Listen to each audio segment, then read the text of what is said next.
وَلْتَكُن مِّنكُمْ أُمَّةٌ يَدْعُونَ إِلَى الْخَيْرِ وَيَأْمُرُونَ بِالْمَعْرُوفِ وَيَنْهَوْنَ عَنِ الْمُنكَرِ وَأُولَئِكَ هُمُ الْمُفْلِحُونَ۔ سب سے پہلے نماز کی نیت کرنا چاہیے۔ وضو وغیرہ میں چھوڑ دے رہا ہوں، اب وضو آپ کو بتائیں گے تو آپ کو استنجا بھی بتانا پڑے گا، اس سے پہلے غسل بھی بتانا پڑے گا آپ کو، تو ہو گئی ہماری نماز بھی۔ تو میں شروع کروں گا وہاں سے کہ اب نماز کے لیے کھڑے ہو رہے تو کیا کریں، باقی انشاءاللہ کسی مستقل درس میں ہم غسل الگ سے اور وضو الگ سے انشاءاللہ تفصیل سے دیکھیں گے، لیکن آج ہم نماز دیکھ لیتے ہیں۔ سب سے پہلے دل سے نماز کی نیت کرنا۔ بہت سارے لوگ زبان سے کہتے ہیں 2 رکعت نماز پڑھتا ہوں میں فرض فجر کی واسطے اللہ کے منہ میرا کعبہ شریف کی طرف، اس طرح سے کرنا ثابت نہیں ہے۔ اللہ کو اتنی ڈیٹیل دینے کی ضرورت نہیں، اللہ کو پہلے سے معلوم ہے۔ یہ کہہ سکتا ہے آدمی میں فلاں ابن فلاں، میری عمر اتنی، فلاں علاقے کا رہنے والا، فلاں مسجد میں فلاں امام کے پیچھے آج تاریخ کیا ہے، ہاں یہ تاریخ کو۔ تو ایک آدمی اللہ کو آپ ڈیٹیل دے رہے ہو، وہ جو ساری آپ کے کل کیا ہونے والا اس کو معلوم ہے، آپ ابھی کیا ہو رہا ہے اس کو بتا رہے۔ دل میں صرف آدمی اپنے عمل کے لیے نیت کرے، میں کیا کر رہا ہوں طے کرے، تاکہ اللہ کا فیصلہ اس کی نیت کے مطابق ہو۔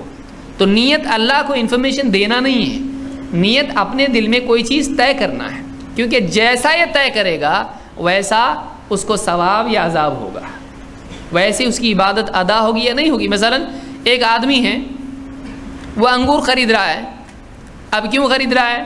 اگر وہ انگور خرید رہا ہے شراب پینے کے لیے، بنا کے پیے گا شراب اچھی جھم برابر جھم شرابی، اگر اس لیے خرید رہا ہے تو گناہ ہے۔ لیکن انگور وہ اس لیے خرید رہا ہے کہ میرے بچے گھر میں بہت دن سے بول رہے تھے ابو انگور لے کے آؤ، ہم کو کھانے کو جی کر رہا، بچوں کو کھلانے کے لیے کر رہا، پڑوسی کو دینے کے لیے کر رہا ہے، کسی مہمان کو کھلانے کے ثواب ملے گا کہ نہیں ملے گا؟ اس کو ثواب ملے گا۔ تو کسی بھی عمل کا ارادہ کرنا اللہ کو بتانے کے لیے نہیں ہوتا ہے، نیت اللہ کو بتانے کے لیے نہیں ہے، نیت اپنے لیے طے کرنے کے لیے ہے کہ میں کیا کر رہا ہوں، تاکہ اللہ اس کی نیت کے مطابق اس کو اجر دے یا سزا دے، جو بھی ہو۔ تو نیت زبان سے نہیں کی جاتی ہے، نیت دل سے کی جاتی کہ آدمی اپنے دل میں ارادہ کرے میں کیا کر رہا ہوں، اور اس میں یہ بتانے کی ضرورت نہیں ہے منہ میرا کعبہ شریف کی طرف، تو اور کہاں کرتے ہیں وہ پھر، تو یعنی یہ بتانے کی ضرورت نہیں ہے، یا کھڑے ہو کر بیٹھ کر اور یوں فلاں کپڑے پہن کر، تو بتانے کی ضرورت نہیں ہے آپ کو کتنے بجے کتنی یعنی کون سے دن تاریخ وغیرہ کوئی بتانے کی ضرورت نہیں۔ آدمی نیت کرے میں فجر کی 2 رکعت پڑھ رہا ہوں، تو کون سی، فرض پڑھ رہا ہوں یا سنت پڑھ رہا ہوں، تو اتنا ارادہ دل میں آدمی کرے، زبان سے بولنا کسی بھی امام سے ثابت نہیں ہے۔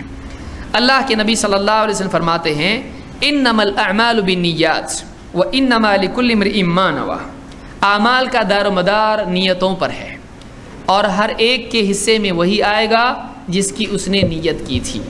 تو معلوم ہوا کہ عمل کا مدار نیت پر ہوتا ہے، جو نیت آدمی کرے اس کو اس کا ثواب ملے گا۔ مثلا مسجد میں آ کے 2 رکعت اس نے پڑھی صبح سویرے فجر میں، اب اس نے کون سی نماز پڑھی، 2 رکعت سنت بھی تو ہے اور 2 رکعت فرض بھی ہے، تو پڑھ کیا رہا ہے، تو اس نے طے کرنا ہے کہ میں سنت پڑھ رہا ہوں یا میں فرض پڑھ رہا ہوں۔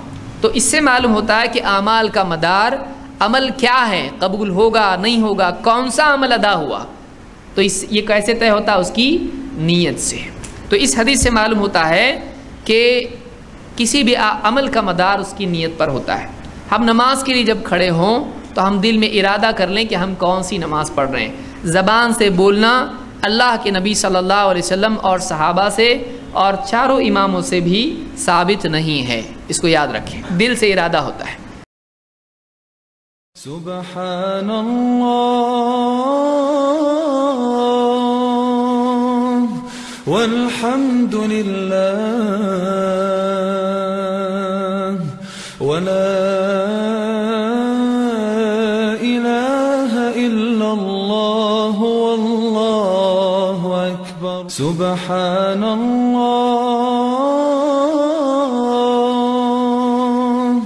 والحمد للہ ولا إله إلا الله